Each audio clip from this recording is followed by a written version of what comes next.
हज़रत उस्मान रज़ी अल्लाह तआला अन्हु बयान करते हैं,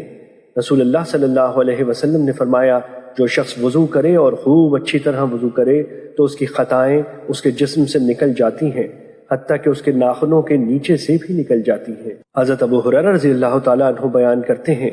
रसूलुल्लाह सल्लल्लाहु अलैहि वसल्लम ने फरमाया, क्या मैं तुम्हें ऐसा अमल बताऊं जिसके ज़रिए अल्लाह ख़ताएँ माफ़ कर देता है और दर्जात बुलंद करता है? सहाबा ने अर्ज़ किया, क्यों नहीं अल्लाह के रसूल, ज़रूर बताएं।